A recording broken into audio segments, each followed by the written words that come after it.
What's up, guys? Welcome to the show. This is Tyler's Talking RC.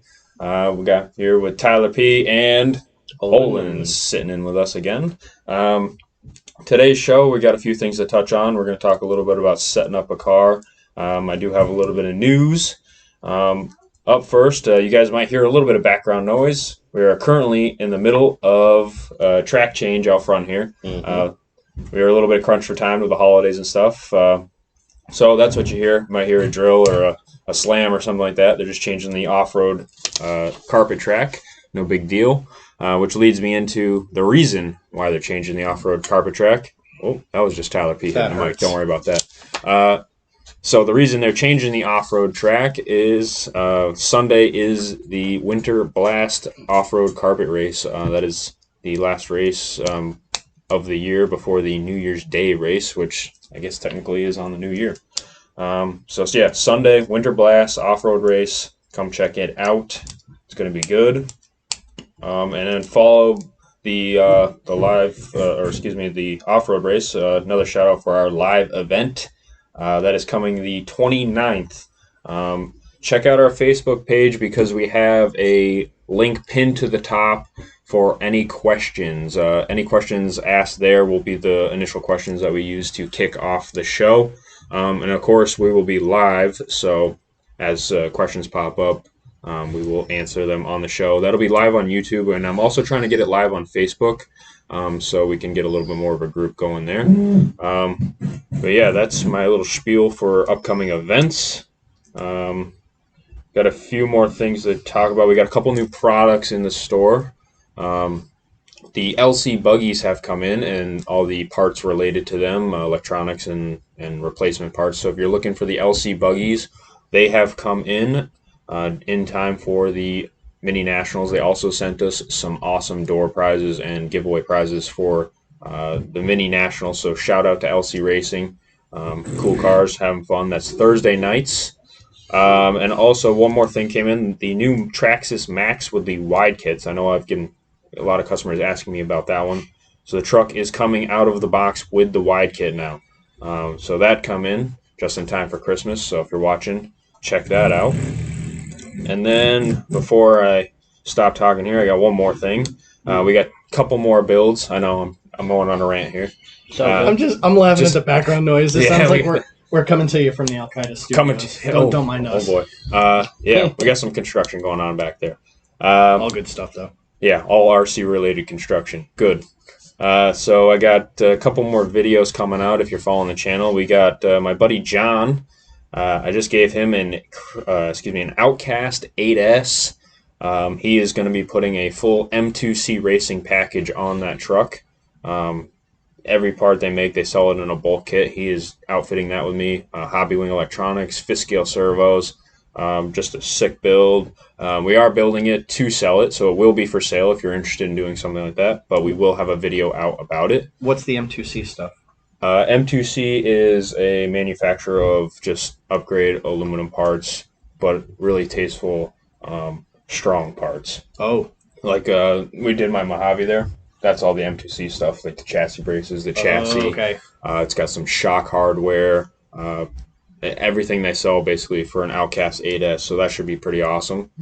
And then one more build I did was for a Limitless. I didn't go ballistic speed run build. We did a mild build on it, so something a little different than I usually do. Just a drive around, have fun build. So that'll be out shortly, so stay tuned for that one. And that's pretty much all the news I got. So we'll get right into talking about what we're going to talk about today. Tyler P. had been doing some work on his buggy, so I'll talk about that real quick. Yeah, so in last week's video I talked about the ceramic bearings, the aluminum outdrives, and the super duper low CG chassis. Unfortunately, the chassis is probably sitting in a container somewhere off the coast of Lord knows where.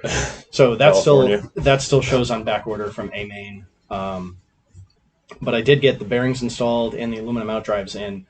I gave Tyler a before and an after video, so he's going to end up probably throwing that into a... Yeah, I'll probably get that up about the same time this is going to be live, so it should be around if you're watching. Yeah, but basically what I found with the ceramic bearings, I I run my transmissions lightly greased, so there's always drag in them. Sure. But it is definitely way more free. You can tell when you just spin it by hand. And the thing that I noticed, so I don't know if I don't think most people here do this, but I don't balance my tires. Mm-hmm. Me either. Some crazy people probably do. Lucky if I change them. Right. Yep. But what I noticed is when I would spin, so pinions off the motor, when I would spin the driveline with tires on the car, when it stopped, if the heavy spot on the tires was like the high point, it was free enough that it would continue to spin, until the heavy spot was at the bottom.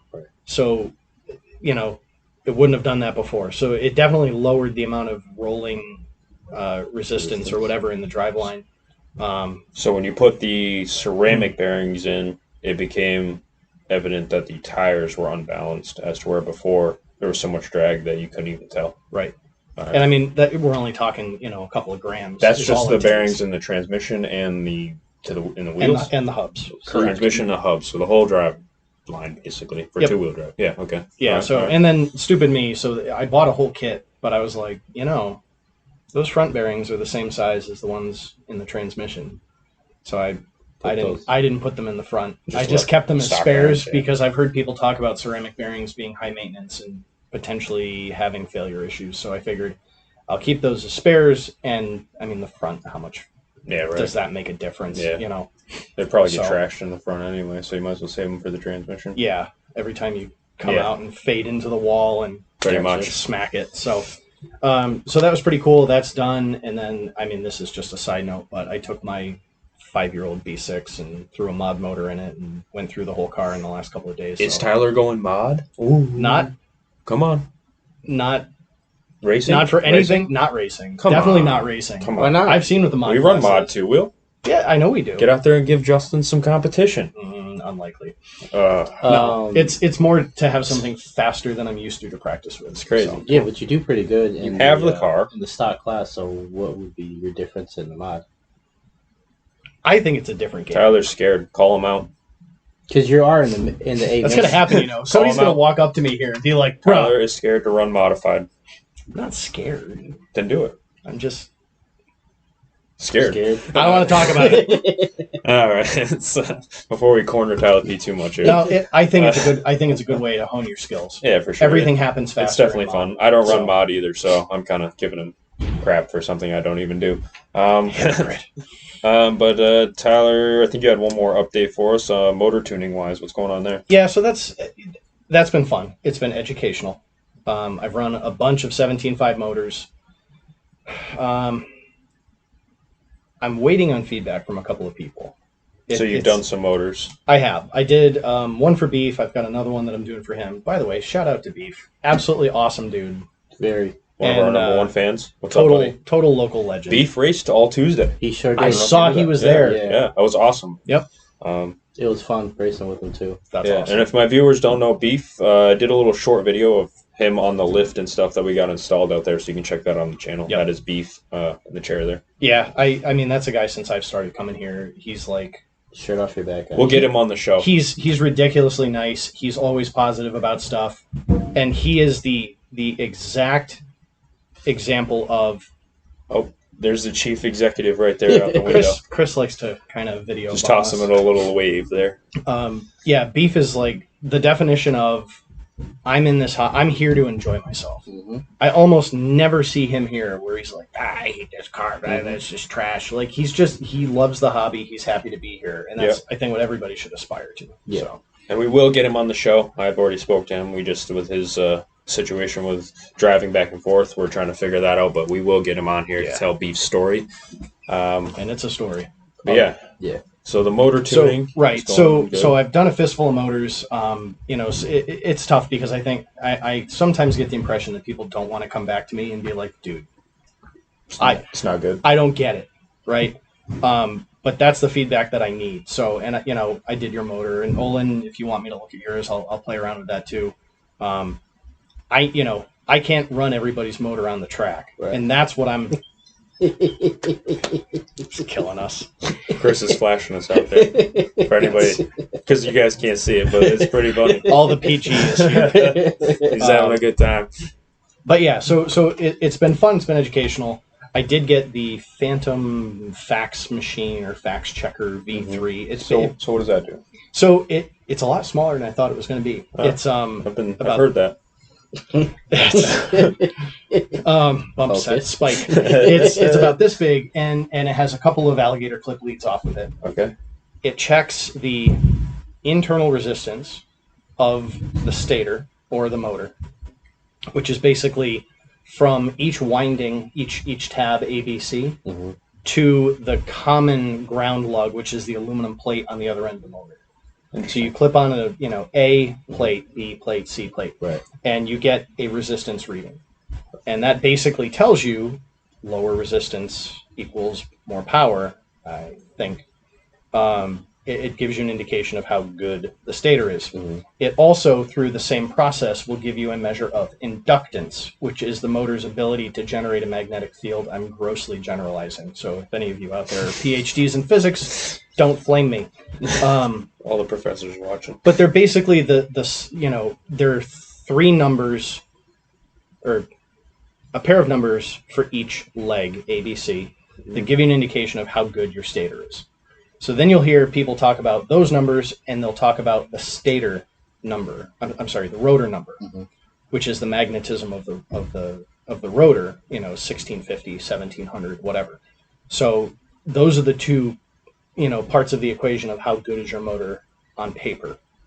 And then the dyno is what tells you, practical application, how good is it? How, what does it make for power? What does it make for torque? Stuff like that. So I think with the exception of the rotor checker, my arsenal is complete. The rotor checker's on its way. Don't worry. Credit card just cycled over onto the next billing, so that's probably going to be the next thing I order. But yeah, it's been fun. And like I said, the motor I did for you, you seem to be happy with, and I know the one that I did for myself. I mean, I'm driving like I drive, and I'm in the A, so the horsepower is there, the talent's not. Time to run mod. All right. Clearly. So that's Tyler P's update on motor tuning. He will be checking out some motors if you are a local or something like that and you want to hit up Tyler P. He's usually floating around. 17.5, 13.5. Those are the limitations. Yeah, no mod at the time right now. And I'm not, yeah, maybe someday I'd become a... We're focusing on stock at the moment. Brilliant tuner, but this is for fun, so I'm not charging people. This is basically, if you want me to run your motor the way it is and give it back to you, I'll do it, because it only takes me a little while. Yeah, but what people need to realize is when you're tuning these motors, you're putting the timing at the peak number where you can get the most out of that motor. You're not tuning it to make it any faster or anything that it's all doing. You're just tuning it right to... More for efficiency, and then you have to match it with the gearing. Right now, that's been my focus, is looking at... Because basically... If you have a power curve that has a shape, as you play with timing, that curve moves. Right. It moves up and down, and it may lose peaks and so forth. So it's a balance of, you want the highest efficiency possible, so the motor doesn't heat up and fade, and the battery doesn't get drained too fast and fade. But the more you pull out timing, the narrower the power band is. So the harder it is to stay within those bounds. You end up with a massive pinion or, whatever. So Tyler fired up here. He can go on about this stuff. Well, he's excited about motors. I like the sciencey aspect of this. I do the same thing if we start talking about chassis tuning. Oh, I think we're going to talk about that. Segue. Whoa. But yeah, it's fun. It's cool. If you want me to run your motor, come up to me.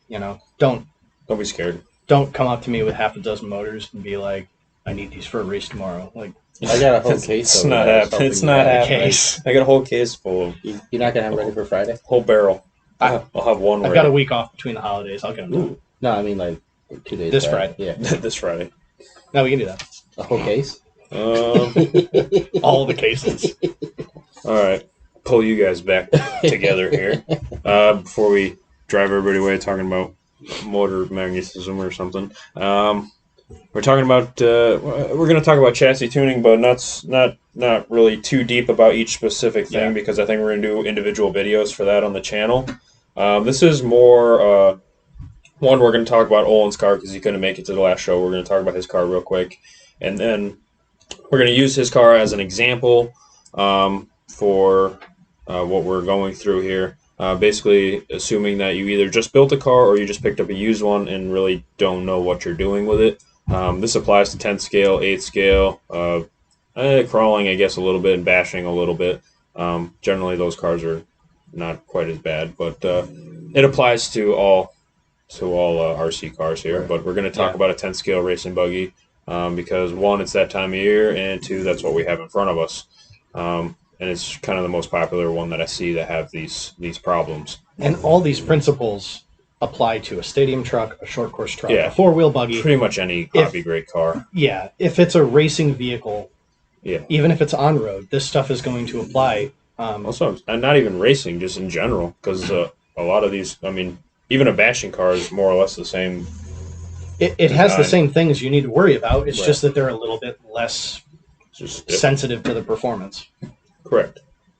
So first, we'll let Olin talk to us about his buggy here a little bit. I'm gonna slide it in the middle here while he talks about it, because me and Tyler P, if you watched the last one, we both run the Associated B6. Olin couldn't make it last week, but he runs the Schumacher. So I'll let him talk about that for a minute. So you guys, I'll hold it up so you guys can see what's going on a little bit. You're giving away my trade secrets. Yeah, they're not secrets. So I'll let Olin talk about this guy for a minute, and then we'll get into our spiel about getting it ready for the track. All right. So it's a Schumacher LD2 two-wheel drive buggy, 17.5. I don't run mod either. I was just busting Tyler. Just your basic setup, 17.5 motor, 2-cell battery. Oh, you really can't see. Olin has gone all LRP. Don't judge me. Yeah. So, Dude, I'm not gonna lie. I'm kind of lusting after that ESC. That's a good looking speedo. not only that, but it matches the battery. And It's you sick. did a solid wire. Yeah. Too. Well, just had to show that off. All right, I don't want to. All Make sure you go get too big on it. So what happens? You toss Olin one compliment. There was 3. I heard 3. Oh, Okay. So LRP electronics all the way around. LRP motor, 75 motor. Gotcha. LRP ESC, LRP 2-cell motor. I mean 2-cell battery, 4600. Savox. I lied. Power HD. Power HD, S15 servo. Same one I got. Sanwa receiver. What is that? 482. Yeah, you're running an MT44, right? Yep. No. Yes. MT44. And that's basically. And this is the stock spec car. Yes. They sell this car in 2 versions: stock spec and mod spec. Right. Olin's got the stock spec. He's running stock. Basically, it comes with a lockout and the carbon fiber chassis instead of aluminum. Correct. So yeah, other than that, looks like we just got a little bit of brass here to make weight. Yep. The brass weight and the front bulkhead, and then the brass. ESC plate. Electronics plate, and I think that's it for brass. Pretty sweet car. That's Olin's the LD2 there, so that's pretty cool. And it makes. I think it's overweight. But I'd rather be overweight than underweight and trying to bring it up. So Because underweight's illegal. Right. Yeah, right. Well, I don't want to play the number game, so I just put that in there and just make it. Where you have to put it on the scale, then Exactly. go back to your pit, grab a dime and some Right. double-sided I'm not tape. doing all that. I like how these LRPs put the gold screws in. That's kind of cool. Normally, I would have gold screws all over this car, but I was like, you know what? I'm going to. Didn't gold it This out. is nice. This is subdued. Yeah. I So like it. normally. Although the gold screws would be nice with this gold servo and the gold screws in the motor. Just the gold screws on top would look nice. Shout out to Trinity making the gold screws. I resist every time Make I a see kit for the those. Schumacher, Trinity. Well, the B6 screw kit will fit for this. Yeah, you for can the make most part. of it work, but come on, make one for the LD2. There's a couple. You might have to buy like 2 packs to do it, but for I the think most you got part, about 200 of those gold screws by now. I have way more than 2 packs. You got a bunch. I said 200. I'm way past that. Way past that. Don't get me started. But anyway, I try not to go overboard with it. Just your basic stock setup. Cut staggered fronts, cactus rears, And that's pretty much it. The front wing, it doesn't come with it, but I bought the front wing to put it on so I get more downforce, some more turning. You know, Speed. it doesn't come with the sway bar, so I had to add the sway bar in the rear. Put that on. Yep. My V6 did.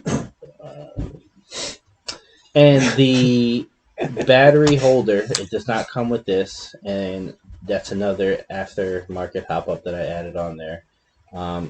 It makes it so much easier just to do the two bands. The clinic one? Nope. This is actually the J Concept one for the B6. The one that uses the net, but yep. You put the bands so on. What I did was you have to cut a little bit with a Dremel to make it work. Gotcha. So I trimmed off a little bit to make it work. It kind of hangs over a little bit on the sides, but you really can't tell. Velcro doesn't know the difference. Yeah, you really can't tell. It looks nice. like it goes with it. Yeah. And then the black bands that come with the Storm, those are the bands that I used to hold it in. So can we have nice. a moment of consensus here? Okay, go ahead. The J Concepts battery strap, the cargo net. Mm-hmm. That thing is hideous.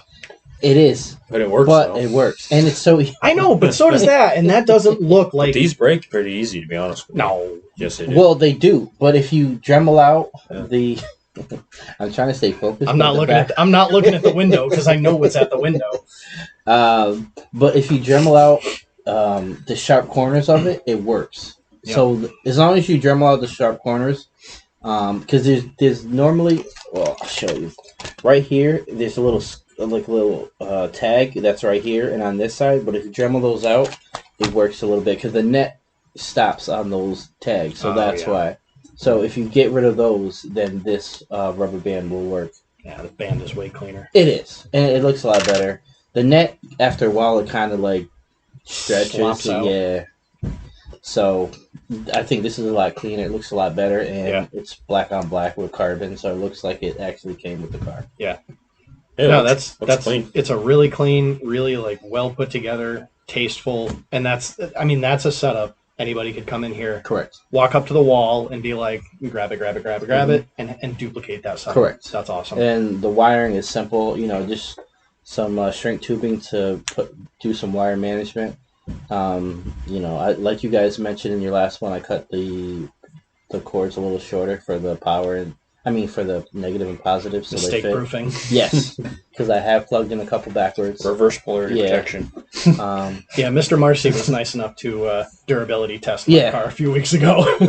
So other than that, it's all. Oh, and the fan. I had to add the RCMadness fan to keep the motor cool. Other than that, that's it. It's a sweet setup, and honestly, with this setup, I was a little faster. I gained like 2 laps. 2 laps from what? Listen, when I put this in... From what? What are you talking about? Your speed control? Yeah, when I went with the... Listen, whatever. You can say whatever you want. Even my viewers don't believe you. Okay, I'm just saying, for me... 2 laps. Maybe it was the confidence. Did the layout change? You know what? I'm not going to sit here and take this. You are. Okay, I am. But all I'm going to say is maybe it was just like new electronics and me thinking like, you know, the hype of like, oh, new electronics, like LRP. You know, 2 laps and 2 seconds are 2 different things, right? All I'm going to say is I was 2 laps up on the field the other day. That's all I'm going to say. Watch the tape. So that was with the LRP ESC and the LRP motor? And the battery. Yeah, I did all 3 of them. So you did a whole powertrain swap on this same car? Olin's not even paid by LRP, and he's lying that much.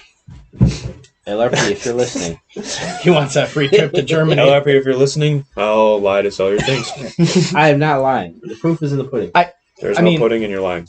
LRP has a long history. They started importing LRP stuff in the mid to late 90s, because I remember seeing the V7.1 ESC when I was running Oval, and it was a big deal. It was a plastic case, but it had that same glossy blue finish.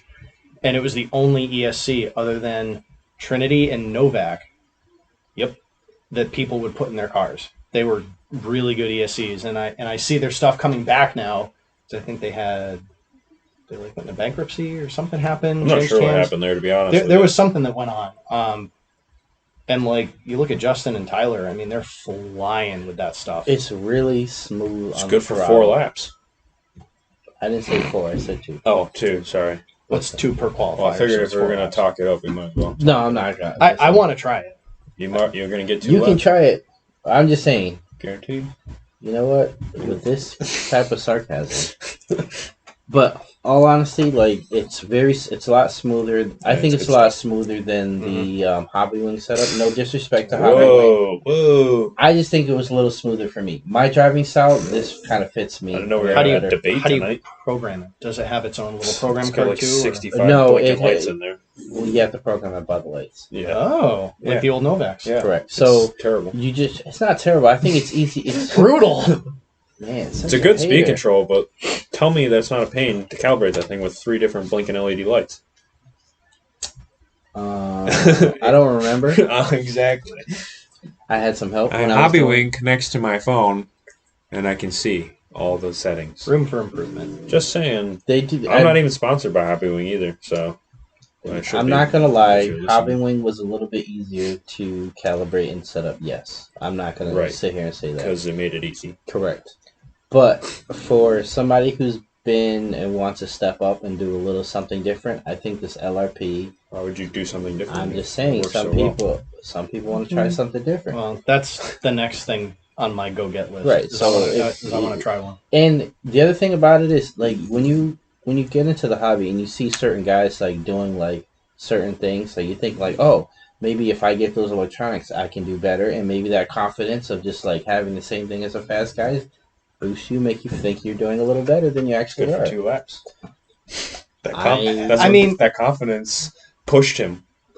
Listen, So you're not wrong, and I think there's something to be said for having common ground with the fast guys, right? and being able or willing to then walk up to them and be like, "Hey, man, so I'm running the ESC that you're running. Can you calibrate this Can for you- me? No, Give me some advice." some pointers. It's an on- icebreaker, or whatever. You're particularly savage tonight. Man, Good grief. I get fired up about speed controllers. I see. Let's move on to setup. Hobbywing for life. If Novak was How still about in that? business, How about I'd that be new running Trinity their one stuff. though? I might toss that new Trinity one to try. I'm All waiting I'm for saying I'm is- waiting for the 2.5% top tier premium. Oh yeah, the All I'm saying certified is, if I speed get control. a phone call or email by LRP, It's not happening. you never know. I did hear that Michael Orlowski left him, so I guess they're looking to fill that hole. Seriously? And I'll tell them that you're killing it out here in the B main. I wonder what he's gonna run. Wow, That's brutal. the shade. You're gonna get a phone call. How many- Guten Tag, Olin. That would be pretty We awesome. need you to prove this Tyler got wrong. Prove it. Do it. Send him one. Well, he's already got one, so why would they send you one? Some stickers. Wow. Some stickers. It's taking anyway. a long going home. enough ripping on Olin tonight. But anyway, getting into the meat and potatoes here, we're going to talk a little bit about setting up the car that you had just built or purchased. I kind of got a list. These checks are in no particular order. I just kind of wrote them down as they came to mind. So I don't know, where do you boys want to start here? You want to get right into the tools, or you want to talk about turnbuckles and such? I think a brief preamble is Okay, helpful here. go for it. When you've built your first car, regardless of what it is, on-road, off-road, dirt, carpet, whatever, there are probably things in the manual that you missed. Yep. And things that you need to go back and double check. So if you have a new car, this is going to be helpful. It's going to be especially helpful if you have a used car. I've seen so many people come here and they picked up like a used car off Craigslist, eBay, Facebook, whatever. And the amount of prep the car gets is charge the battery, put it in the car. And Flashback to Olin special. Oh, Yeah. too soon. But you almost have to assume when you buy a car, unless you get it from somebody like one of us that's really into the hobby and that has a pretty good clue of what they're doing, you probably should assume that there's stuff in that car that's jacked up. Yeah. And these are the checks that you would want to also go through. So whether it's new or whether it's used, before you ever drive the car, sit down, do this stuff. Even if it's used, sometimes you want to refresh the car anyway. Yes. So, like, even if you bought the car from, like, somebody like us, like, we've been, like, I changed the shocks, refreshed the shock fluids, like, 2 weeks ago, so it's probably time to do it. So, Yep. if you buy a car used from somebody, you know, hey, what setup did you have in there? Oh, I had this oils in there. Okay, I recommend that you probably. I like where you're going with that. I like where you're going with that. I think maybe at the end we'll touch a little bit on a little bit of maintenance. Okay. So I think we'll circle back to that. But I like where you're going with that. I guess we'll talk about the tools first. So we'll just get that right out of the way. Some basic tools. Tyler brought a couple, and Olin brought his.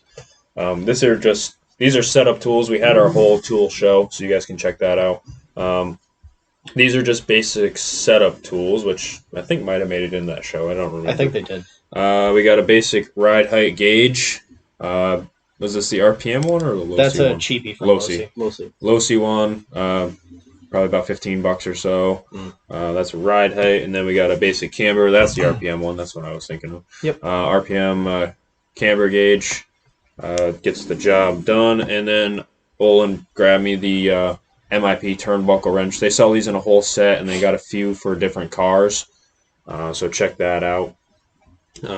MIP ones I found are the best, but there's quite a few options for those. Do you want to shame me on my toe gauge? Yes. Tyler using it's a little mini tape measure. Tape measure for toe. You don't need a $200 setup board. If you have one, God bless. But I think me and Olin had this talk Tuesday. We Well, we don't need to rehash that. I've already been too abusive to Olin. Yeah. I'm still licking my wounds. But anyway, so we got some basic tools. Aren't a bad thing to have, obviously. Most of what we're talking about today can be done pretty efficiently by eye, but the tools definitely give you that little extra level of precision. Yep.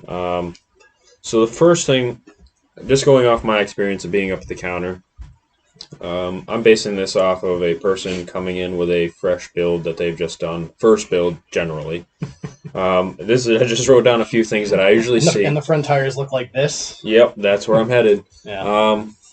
And obviously it pertains to the used vehicles too. But basically what Tyler P just said, the turnbuckles are all whacked out and your tires are looking like this, boom, boom, which is fine.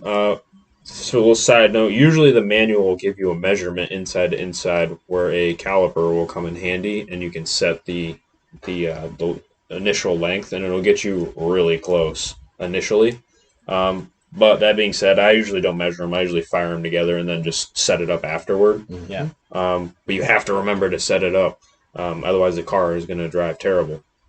So basically, turnbuckles are the bits on the front of the vehicle. There's usually 4 in the front, 2 uppers and a steering, and then 2 in the back of the car. And basically, they control the camber of the wheel, like so. You can see Olin's got a little bit of it'll change when the suspension is compressed and uncompressed. But you're going to want to make sure that the camber is set we usually set them around 1 degree, -1 degree. Between -1 and -2. And by that we mean, basically if you're looking at the car, negative would be, I'm obviously exaggerating a little bit there, but negative would be in and then positive is out. Positive makes the car very aggressive coming into corners and generally pretty hard to handle, and most people don't do that. It's usually we're either 0 or in some form of negative. That's pretty important because if you hit the track and your front wheels are like this and you come around the first corner, that car is going to flip right over or do something funny. But so make sure that's where that turnbuckle wrench is coming in because it makes these turnbuckles very easy to adjust. And then there's one more thing I want to touch on turnbuckles, and I'll let these guys talk too. The turnbuckles generally have some kind of little mark on them, like a little ring that goes around it or some kind of perforation. There's something there. But that marking on the turnbuckle represents the direction of the threading. So you want that mark on the turnbuckle to be on, I don't know the best way to word this, you want it to all be on the same side. Correct. So when you turn the turnbuckle, any one of the turnbuckles, they all turn the same direction. Yeah. Otherwise, you're going to turn one this way, one that way. So look for that little mark and make sure they're all pointed on the same side.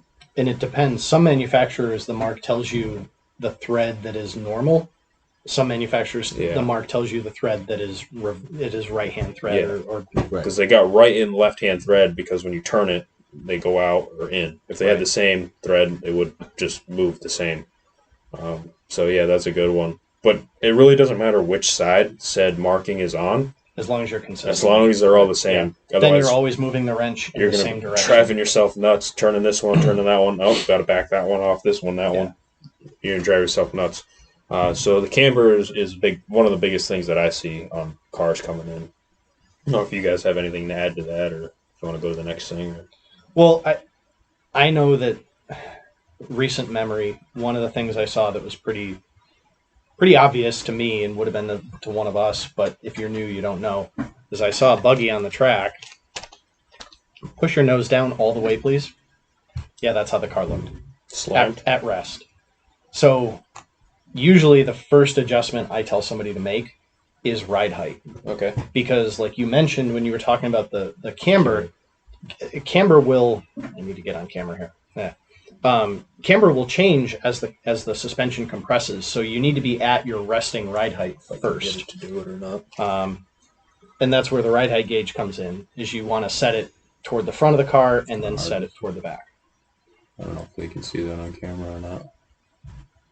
It's very subtle. It's not a huge change. It's maybe a degree or two at the most, but usually, yeah. So you know, if you're setting a car up for the first time, get the car level. Get the nose at the same height as the tail. If you're on carpet, like out here, it's somewhere probably between 14 and 16 millimeters. Yeah. Honestly, a lot of these newer cars are lower. Really? They're like 11 to 14. Jeez. Yeah. That's slammed. Yeah. That's going to be all part of your driving. I mean, if you're a really good driver and you can nail the downside all the time, you can run your car lower. If you're if you're a little not quite as good, you probably want to run it a hair higher, just smash it in the ground every time. See, but now I'm not going to go down this rabbit hole. Okay. This will be for another video. But when you lower your ride height, you lower your roll center. Correct. When you change your roll center, you change the way the car wants to roll or behave in the turns, whether it's softer or stiffer. So there are a lot of other... Keep it basic, Tyler. There are lots of things going on. We'll talk in more detail later.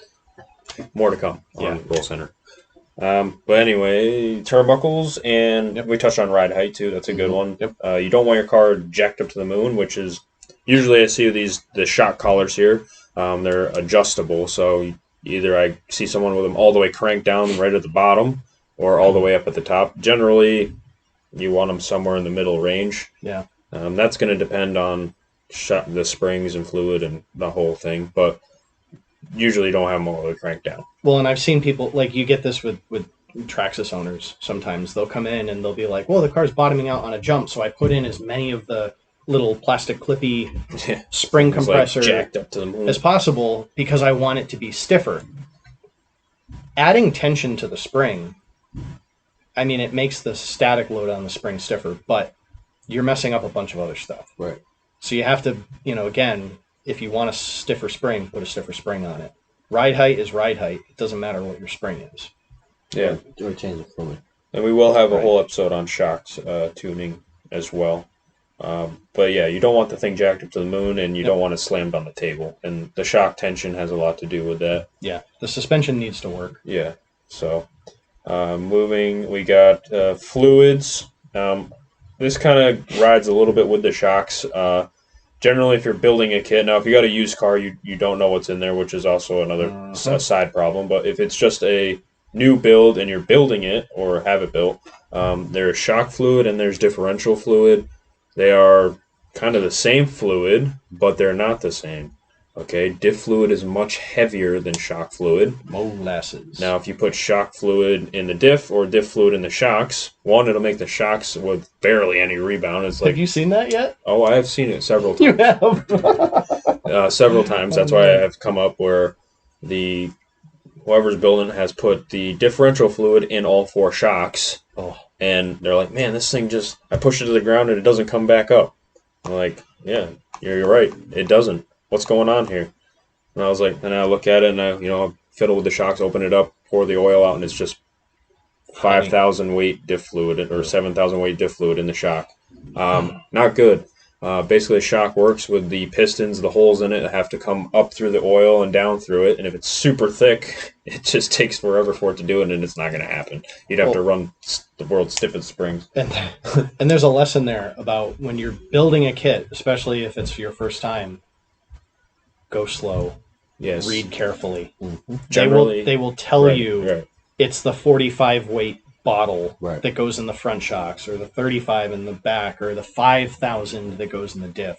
Correct. And those are details that are probably easy to overlook if you're a newbie. The wrong oil in the wrong spot can make the car a nightmare, because now that that fluid had been put in the shocks, they now have to be all dumped back out, cleaned out, and then put the right fluid back in. Yeah. And then usually when the wrong fluid is in the shocks, that means the wrong fluid is in the diff. Which means you're doing that too. Which means you get to dig the diff back out and then dump the fluid out of that and fill it back up again. Diff feels real free. Yeah. And then that kind of moves me into the used car situation, because if you just bought said used car, you have no idea what fluid is in it. This is probably a good time to know what fluid. Yeah, exactly. So so by a show of hands, you said what? Every 2 weeks you do your shocks? Try to. Sometimes a little longer. Yeah, now you can take the heat. Olin can be the hero. I don't want to play this game. So I usually, I cheat.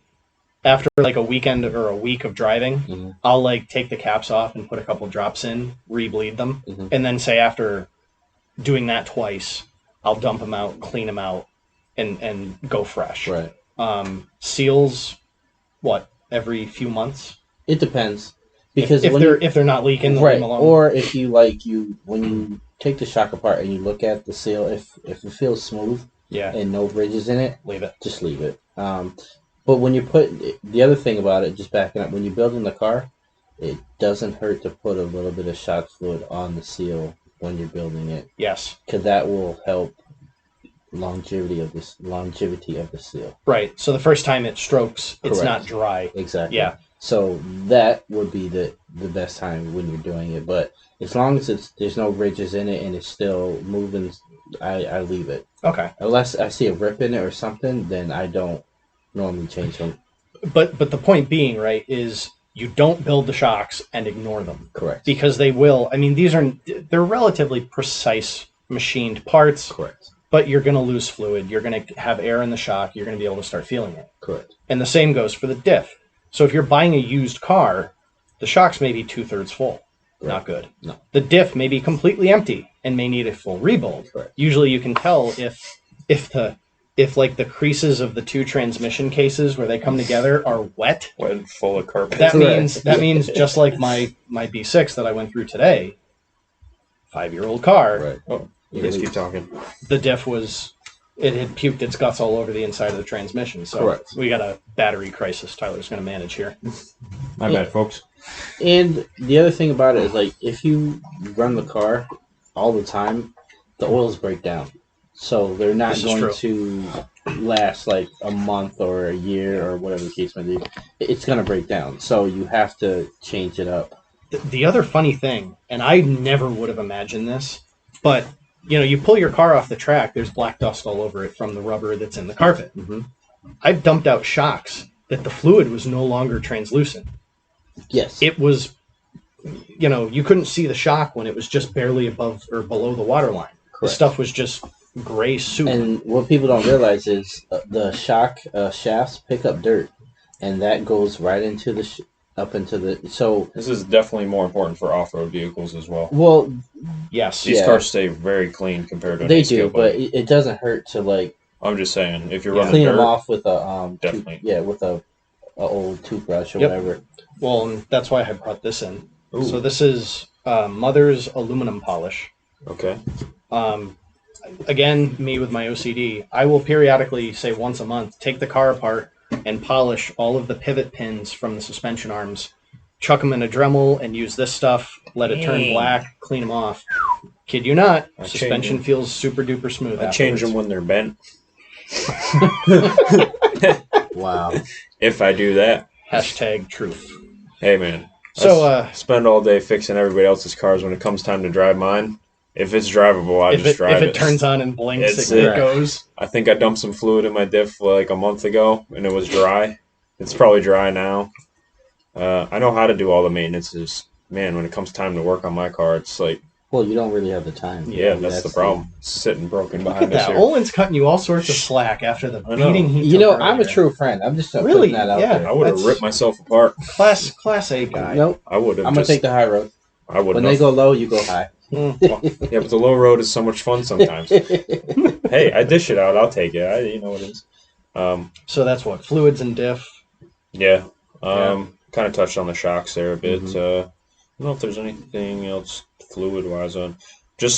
I see a lot of times when someone's building the car and they bring me the shocks and they're all covered in fluid and stuff. If the fluid is coming out of your shock with the car just sitting still, you definitely forgot to do something or something is Yeah. in the wrong direction. I see a lot of times like the O-rings in the bottom of the shocks were not put in or the wrong spacers. If the oil is just sitting there and leaking out, you got to go back and check that thing out because Yeah. something is not right. It Or should too not do many that. spacers. Yeah, something's not right. I've done that. Yep, I'm sure we've all done it, honestly. I thought I was smart once because I Just had once? a leak. I was wrong this time. Oh, okay. I had these little Teflon shims, and I thought that I could use them to tighten the O-seal pack Mhm. because I had a shock that was getting a little bit wet on the outside. It was a little bit leaky. So I put new seals in it, and then I used a couple of these Teflon washers to kind of tighten it up, give it a really good squeeze. And at first, it was like, felt perfect. Shock seals swell Oh, yes, very much so. after they get, after they absorb oil for a period of time. So like a week later, I went to take that shock off to like top it off, and it was like, oh, this thing's super stiff. What the heck? And it was because I was brilliant and I shimmed it. So Right. don't do Just what I use do. the included pieces. Yeah, just follow. Yet again, follow the instructions. The engineers have figured it out from the manufacturer. Well, most of the Most time. of them, yeah. Stupid engineers. Yeah. But yeah, Degrees. make sure to check for any leaking fluids. Make sure the fluids are in the right spot. If you don't know what fluids to be in there, just talk to somebody that is relatively, I don't know, knowledgeable in the hobby or hobby shop or something like that. We can usually tell you what to do. Yep. Let's see, what else do we got here? I guess we could touch on. I mean, the servo centering and the EPA is probably the next biggest one that I see. I watched somebody battle that Saturday. Yeah, so just a quick rundown on this before we chat about it. Centering your servo basically means once you have enough electronics installed in order to power on the controller and turn the wheel on the radio, the servo will actually spin or move, I suppose. Basically, when you turn the car on, the servo has a natural center point where it'll snap to.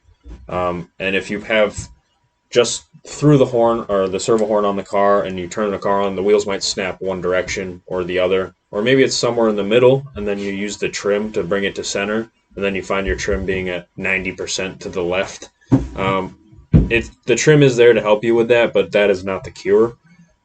Basically, you want to be able to turn the car on, have the servo come to center, then put the horn on as close as possible to center. It may not be perfect. You might not be able to get it exactly, the tires exactly straight. That's what the trim is for, to go plus or minus, I say 20 points. If you got to go more than 20, generally you can pull that horn off and get it closer or adjust the turnbuckles, something like that. But yeah, that being said, if you bought a used car and you notice that the trim is at 95% to the left and your car's that's making your car drive straight, they probably just cheated and threw the trim all the way up, right, and didn't want to actually do the work. Which means you're probably also missing some throw in a direction. Right, which leads us to the EPA, which EPA stands for endpoint adjustment. If that is not, different radios will have different. I think Spectrum calls it travel. Futaba, I think, spells out endpoint adjustment, and I think Sanwa calls it like base travel or something, like base point. I can get my radio.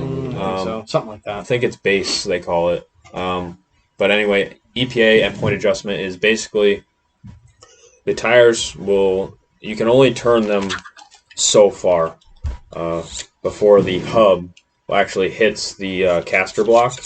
Like, it physically cannot steer this car anymore. The servo may still want to steer the car more, but it can't. So if you're overthrowing the servo, the servo is pulling against the steering, and it can't go any further. So you're going to burn out your servo eventually from it just trying to pull as hard as it can against the caster block, but it can't. And you'll see that on a car that, like, if you have too much steering throw allowed in the radio, I've seen guys where they're like, they're trying to check it, and as they turn the wheel, the tire turns, and then it starts pulling Yeah. the suspension arm. If you have a good quality high torque servo in there, it'll torque the car. And if you don't have a good servo in there, it could just burn out the servo. Yeah. And you can hear it. It makes Oh, a yeah. whining. Yeah. It's whining pretty. noise. Yeah. So what I usually do is, I usually turn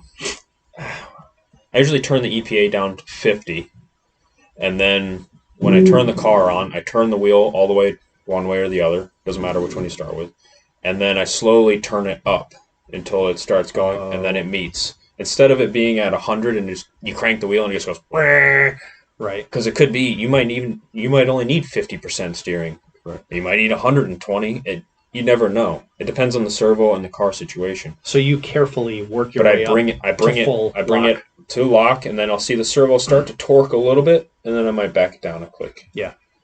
So then that's how you get it. So you save yourself. Learn about endpoint adjustment, because that's one of the biggest things that burns out servos, aftermarket servos or whatever, is endpoint, because you're just constantly torquing that servo against itself.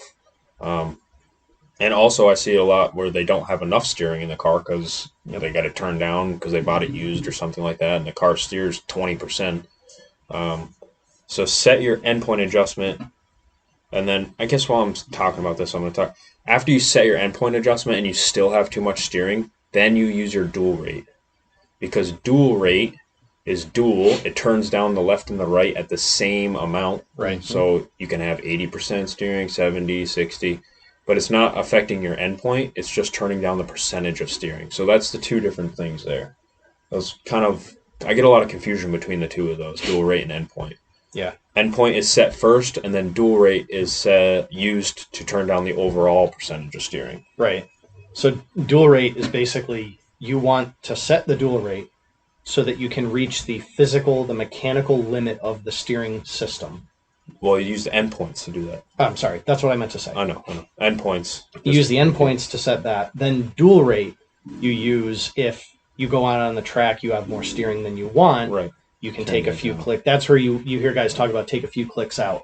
Yeah, I see that the most in probably oval racing. They turn the dual rates way down because you don't need 100% steering on these cars. You need very little. You need like 10, 20% steering. They use the dual rate for that, but they've already set the endpoints so they have a button on it. They can have it go full steering if they got to buzz it around real quick. Yeah. But dual rate, endpoint, two different things, and you got to make sure they're set good. You'll burn up servos, strip horns, no good. Very important. Yeah. And that's probably like the second after I make sure nothing's leaking out of the car and the turnbuckles aren't messed up. The endpoints is what I usually check for people next, because it's usually wrong unless it's somebody that's a little seasoned. And I get it. It's not the most intuitive thing at first, but it's important. Well, and the other thing so this just reminded me of is so say you get a car and you're like, all right, well, Tyler and Olin said I got to do endpoint adjustments and then I got to do my dual rate. So you go and you get all that stuff set up, and then you look at the toe on the car and you're like, oh, the toe is way out. So now you adjust your turnbuckles like we talked about. Mm-hmm. You got to go back and look at your radio settings again. Right. Because when you move the turnbuckles, now you're changing the relationship of the tires to the rest of the car. So a lot of this stuff, except for maybe like ride height's the only one that you do it, and you're generally pretty much you're done. Right, but when you change the ride height, that could change the camber also. So that's right. But I'm saying like with camber, you'd have to revisit camber. With toe, you'd have to go revisit endpoints. Right. A lot of this stuff is interrelated. So don't take one adjustment for granted and be like, all right, I changed this thing and it didn't affect anything else. And like I've said previously in the video, we're going to do breakdowns on each one of these things. Yeah. I'll bring in a car where the endpoints are all messed up and show you guys on a radio how to adjust it, because there's really a few things to it. Like Tyler said, you want to make sure your steering rack is on center with the chassis, so you do that first, and then you adjust the turnbuckles accordingly, and then you set your endpoints, then you set your dual rate. So it's a few-step process to really get it zeroed in good, which is probably a 10-minute video in itself. And sub-trim. Yeah, there's a whole bunch of things. But we're just kind of breaking it down so you guys got some things to look at when you get your first car there or whatever car it might be. Steering endpoints and EPA. or same thing, centering the servo is what I meant to say. Right. Yep. Very important. The next thing I see is probably gearing, because you don't. It depends on what you're racing in the car. It depends on what you're bashing with the car, whatever you're doing with it. Gearing is a pretty important thing. Gearing can be the difference of burning out a motor in 5 minutes, or you're building this car to go super fast and it's super slow. Gearing can play a big factor in a lot of these things. Yep. Like I said, there's quite a big spectrum in the gearing. Like this is two-wheel drive stock buggy. That's going to vary upon the track layout, the motor you're running. I don't know. The motor tune. Tyler's sweet motor tune. Generally, if you're buying a car for a track, like here, we kind of have it worked out at a pretty solid starting point as you talk to somebody. Yeah. Like they usually say 72 tooth spur and a 28 pinion for stock buggy racing. You might go up or down from there, but that's not by much. A very competitive starting point. Yeah. And then for speed runs, they might say, you're building a limitless, put a 35 tooth spur gear on it and a 30 tooth pinion, and you do 150 miles an hour. But that's something to think about too. So you got to look into what your car is built for and figure out what the gearing can be. And chances are, if you're doing it first time, somebody's already done it. I don't think you're reinventing the wheel in your first RC car, and if you are, kudos to you. So gearing is definitely something to pay attention to and make sure you're in the ballpark before you just start beating on this thing. And if you are just guessing, which is fine, sometimes you got to guess if you're just making something up. Watch your temps. Watch the motor temps. That's all you got to do. If you run it for I always do 5-minute increments, give or take. Run it for a few minutes, bring it back in. The thing is hot enough to cook an egg. You're probably over geared. You come back, it's cool as a cucumber, and you're like, I kind of want this thing to be faster. Throw a tooth or two at it. Yeah. Gear it up a little bit. So that's just something you got to be careful with and monitor, because there's not really a correct answer on gearing, because there's so many different things to do with these cars. Correct. Yeah. Go ahead. Go ahead. Because you could tune it for more torque. You can gear for more torque, and then you could gear for more speed. So which one do you want? And a lot of guys will do torque because they're trying to get through those corners a lot faster, and then when they get on the straightaway, they're kind of slow, but they are killing you on the infield, and they're kind of ahead of you anyway, so you're trying to catch up to them in the straight, but once you get back to the infield, they're gone Basically, torque and speed are a chart like this. All right, you they meet in the middle at the perfect point, and if you can find that, kudos to you. That's kind of where we all want to be. But you can either go for more speed or you can go for more torque. You can't really get both unless you meet right in the middle.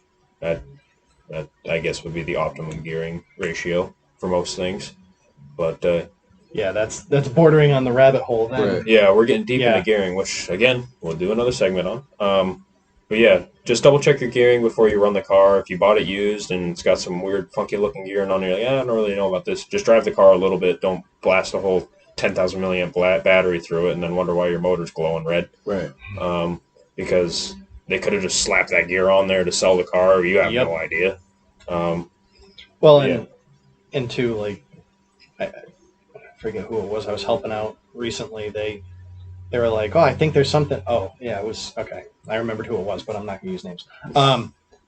They were like, I think something's wrong with the motor in the car. I'm like, why? They go, well, can't you smell it? I was like, yeah, I can. Because there's a certain smell when a motor gets super hot. Right. It's the epoxy, the coating on the windings basically melting off. I was like, yeah, that doesn't smell good.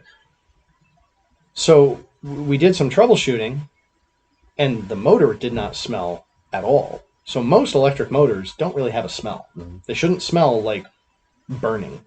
It shouldn't smell like fire. Unless it's burning. However, his fan did. Oh. And the fan had basically, I think the two wires going into it had either a loose connection or shorted out. And the fan had gone up, and it started behaving intermittently where it wouldn't run. Gotcha. So, like the toucan says, follow your nose. Sometimes you can find the issue. If something smells, if you smell something suspect, pull the car over. Mm-hmm. It might be somebody else on the track. It might be somebody else at the drag strip, or it might be you. Right. If it smells, check it out. That's Tyler's takeaway today. If it smells, check it out. Slightly out of context. Tyler P. Definitely. I'm getting that quoted on a T-shirt. All right. Moving on. We got. I guess the last thing that came to my mind was the tires. Oh yeah. This is a. I mean, a lot of people have opinions about tires, but there's definitely certain tires for certain things. If you want to run your car on the street, get street tires. There's off-road racing dirt tires. Mm-hmm. Definitely tires for the carpet. So just make sure your car's got the right tires for the right surface, because if you're out here on our carpet track and you're running street tires on your car, it's going to handle terribly. Yep. Yeah. If you're running these carpet tires out in the street, it'll handle great for a few minutes until they're bald. And then the same with the dirt track. You're out there messing around with drag slicks out in their dirt track, you're not going to go anywhere. So you just got to make sure you got the right tires for the right form of RC that you're doing, because that changes the game quite a bit. Yeah, I can't overemphasize that, especially for people that aren't like hardcore into the hobby, and people with a Traxxas Slash or a Rustler or something. I'll see them out here, and it's like they're struggling, they're having a hard time. They can't, it's got off-road tires, and this is an off-road track, right? On carpet. Don't mind the background noise. My mom's vacuuming. But train of thought destroyed. But broke stride. But just because you have like off-road tires doesn't mean they're not good for the application. And carpet or Astro versus Traxxas on dirt versus Traxxas on loose dirt. Again, like look at what people are running, and if it looks like you're having a hard time and you're trying to drive carefully and you're trying to do the right things and you're still struggling, that's usually one of the first things I point people to is like, tires. Go get tires on the truck, then bring it back and we'll lower it because it rides like a dump truck. Then go back out on the track. I see that a lot with people that are buying used buggies, because generally a lot of people selling used cars will throw on an old set of tires. They don't usually give you a brand new set of tires. I mean, it makes sense. But if you're running the car with bald tires on the back, you're probably going to have, or front really, you're going to have a poor experience. A new set of tires can make a huge difference on the handling of a car. So, I mean, there's a reason that we change them out all the time when we're racing. It's because the car handles phenomenal with fresh or slightly used tires, opposed to bald tires, which can really make you frustrated on the racetrack, spinning out and stuff like that. Well, and it's way different than like the automotive world or motocross or what people coming into this hobby may be familiar with. They're like, well, you can run hundreds of laps or tens of laps with a set of tires. Why wouldn't I be able to do that with these? And the reality is that if you're competing at a relatively high level, you might be putting a new set of tires on the car after 1 5-minute session. And the other thing they don't realize is the tires have different compounds. So the ones we run on carpet, they're a lot softer. So they're going to wear out a lot quicker. And if you went with like something with a harder compound, you're going to skate because it's not going to grip on what happens is the tire won't absorb into the carpet, will grip into the carpet as well as a softer tire would. I know this is going a little deeper than we should, but there's different compounds. A lot of people don't know that. And that's the difference between real cars and these carpet cars. Well, there's different compounds on real cars too. Well, there are, but you'll never go up to an on-road race and see them running not like a super soft knobby. Exactly. This is one of the few super high traction surfaces where you can. So there's two kinds of grip. There's frictional grip and mechanical grip. The knobs give you mechanical. The compound gives you friction grip. Correct. And you don't get that on road. On road, you want a soft tire and you want a slick, because it's as much surface area as you can get. Here, it's like a combination of asphalt racing and motocross, where you're trying to generate traction both ways. Right. It's pretty unique. Insane. Yeah. And that's what some people don't understand. Right. They're like, oh, if I was in my real car, I could do this. Well, yes, but not really with these. Yeah. You got to also keep in mind that this is a 1/10 scale car, and it's doing the better part of 35 miles an hour down the straightaway. That's easy to overlook. Is equivalent to doing 350 miles an hour down the straightaway in a real car. Yep. These cars are put under a lot more forces to scale. I'd love to put an accelerometer in one of these and see They like the do have lateral G forces and all that The stuff. the hobby power GPS unit will do that. Will it? Yep, it's pretty awesome. That would be a fun test to do. That would be fun. Maybe we'll do a video on that. Let me know if you guys want to see that. I want to see it. All right, Olin wants to see it. We're gonna do it. Maybe maybe this weekend we'll play with one. But anyway, that's a fun one. The only thing about that is sometimes we don't get good reception inside here with the GPS. That's true. So it might be a little hard to do. trial and error on that one. We'll do something. Because I have tried to use them inside, and the satellite signal does not go well with the building. Yeah, we'll give it a try. But it's worth a shot. But yeah, I think we've touched on everything I wanted to touch on. Those are just the basics. Obviously, there's more to chassis tuning than we've just touched on. And we went off on a tangent on a couple of things, but obviously we can talk more. But we'll try to do some more breakdown videos of that. Yeah, for sure. Olin has something. Do you want to end with like quick maintenance? Oh yeah, we talk. I mean, we talked a little bit about maintenance. Shock maintenance, diff maintenance, nut bolt screw checks. Yeah, We said that. I mean, we did talk about. Yeah, we talked about how frequently we rebuild shocks. Oh, but we didn't talk about checking the screws on the bottom of the car. So you don't tear up the carpet. Exactly. Check the screws on the bottom of the car. Correct. All right, next segment. I'm just kidding. Yeah, these screws do rattle out pretty easily, especially if it's a new build. It takes a little while for the screws to seat in, as I like to say. Usually you tighten them, I don't know, 3 times or so. After that, it's not so much a problem. Loctite's your friend. But one of these puppies in the back coming out, they work their way out 1/4 inch, catch the carpet, rips the crap out of the carpet, bends the screw, and you get a bent screw stuck in your car, carpet wrapped around it. Not a good time. You got to pay Tyler to remove the screw, replace the screw, and you got to pay for the carpet. Not a good time for anybody. You can pay me for the carpet. I'll take your money. Check your screws. Off-road, on-road. I don't care where you're running your car. Check that screw. Even if it's a brand new car, check the screws. If it's a ready-to-run car, check the screws. Especially if it's a ready-to-run car. Somebody built that thing at some point, and just check the screws. Yeah. Also, if you're running on carpet, make sure there's no carpet getting wound around the axles. I see that a lot. Mm-hmm. That'll burn up a bearing real quick. And also, dirt. Make sure there's no dirt getting packed up in there when you're running A-scale, off-road, or anything like that. And just generally check the car over for bent shock shafts, bent hinge pins. Yeah, that's pretty much all I got. Bad bearings. Bad bearings. Check your bearings. Make sure everything's spinning nicely. Oiling bearings. That's too much work. Just replace them. I oil my bearings. Yeah. No. The first time out saw or that after coming. using it a little bit?